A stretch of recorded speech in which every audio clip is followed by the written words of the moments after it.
quand ils diront paix et sécurité. Alors, pour ceux qui connaissent bien la Bible, vous savez tout de suite qu'il s'agit de la première lettre de Paul aux Thessaloniciens, et ce texte, pour beaucoup d'églises, est censé dire ce qu'il va se passer dans les temps de la fin, c'est-à-dire à la fin de toute chose.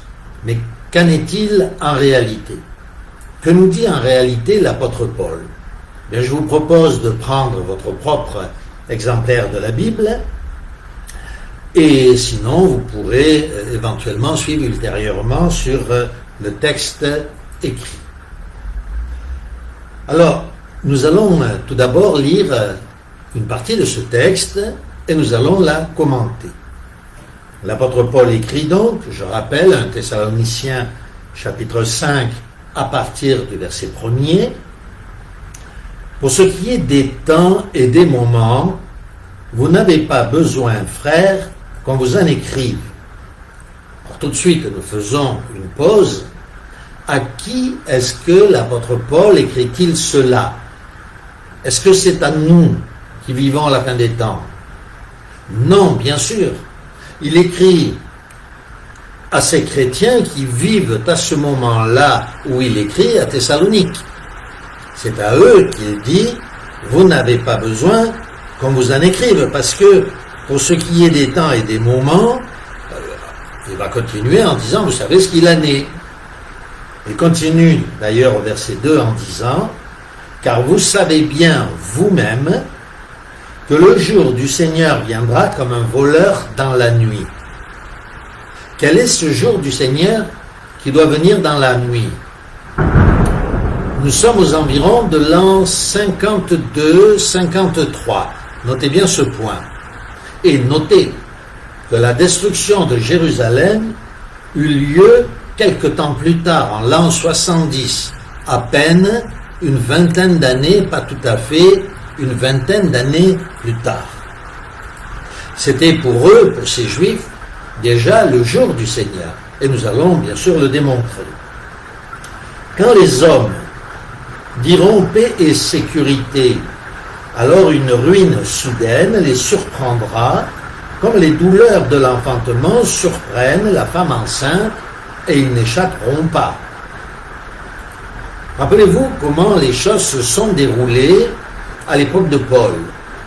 En l'an 66, les armées romaines étaient venues assiéger la ville de Jérusalem.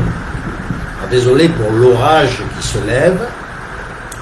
Donc les armées romaines avaient entouré, encerclé la ville de Jérusalem. Les Juifs étaient plus ou moins sortis pour défendre leur ville. Et voilà que, quelques mois plus tard, Néron, l'empereur Néron meurt, et Vespasien, qui entoure la ville, décide de partir immédiatement pour Rome. Il laisse tout en plan, et avec son armée, il se retire pour marcher vers Rome, pour prendre l'Empire, pour devenir empereur, ce qu'il deviendra effectivement. Les Juifs sont persuadés qu'ils ont gagné, que c'est parce qu'ils ont fait peur aux Romains.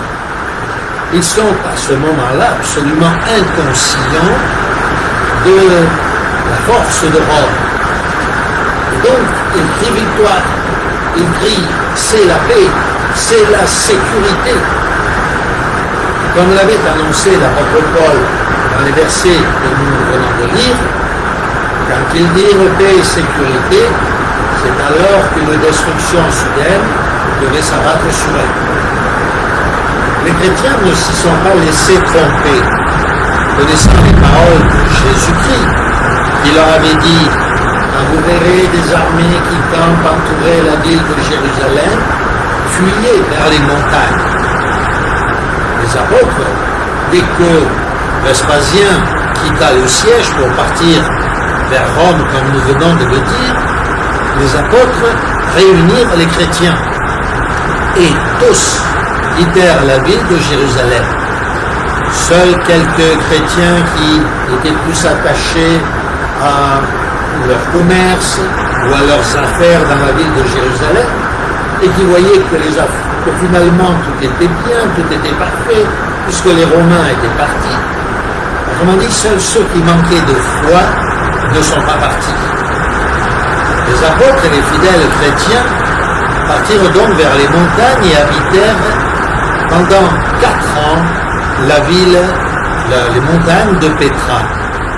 Peut-être certains sont-ils retournés en se disant on parle de la fin, mais cette fin ne vient pas. Et finalement, probablement, on ne m'a pas dit des choses exactes. Alors ils sont peut-être, certains d'entre eux, retournés à Jérusalem. Et en l'an 70, un beau matin, alors que c'était Pâques, que les Israélites étaient venus de partout, de toute la diaspora, que la ville de Jérusalem débordait de monde.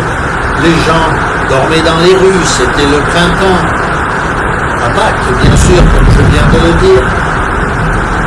Vraiment, la ville de Jérusalem était bondée de monde.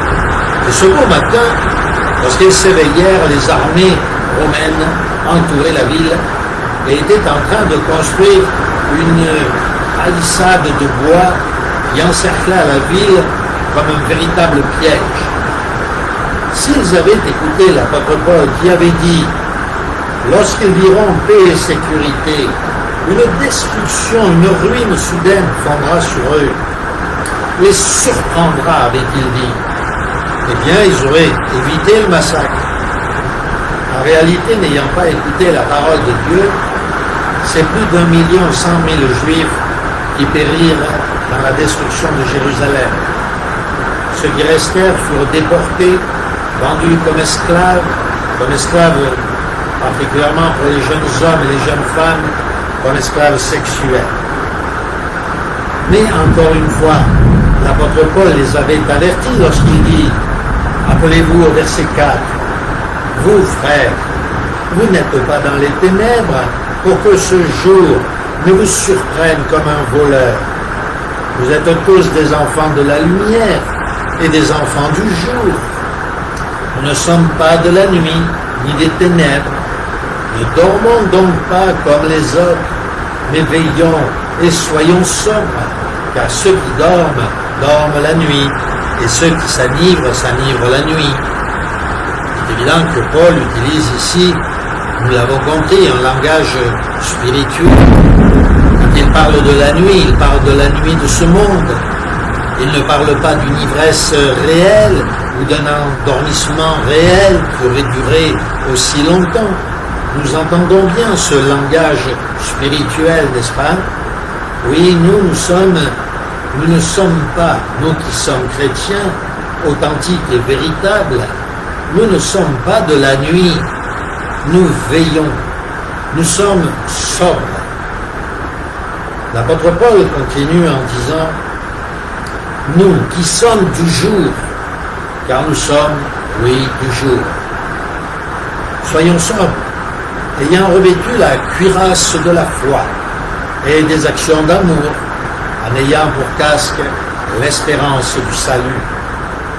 Car Dieu ne nous a pas destinés à la colère, mais à l'acquisition du salut par notre Seigneur Jésus-Christ. » Alors, nous faisons immédiatement une nouvelle pause ici.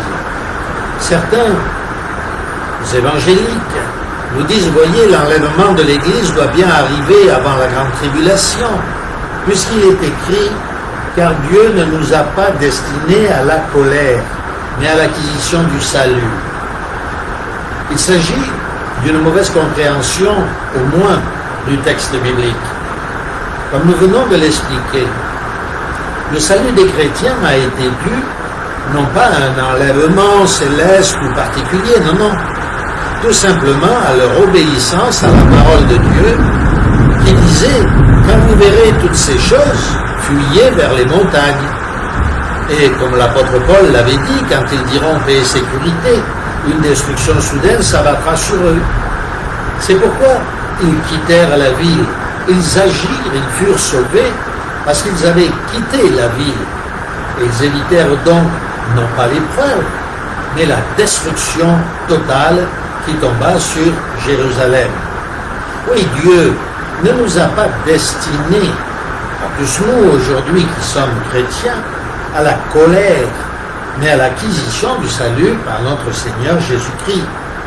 Et le verset continue en disant qu'il est mort pour nous, afin que nous veillions, soit que nous dormions, nous vivions ensemble avec lui, soit que nous veillions parce que nous sommes vivants, et nous sommes veillants quant aux événements qui sont en train de se dérouler devant nous, ou soit que nous mourions parce que peut-être nous sommes âgés, ou les uns meurent, les autres vivent, et c'est ce qu'il appelle soit que nous dormions.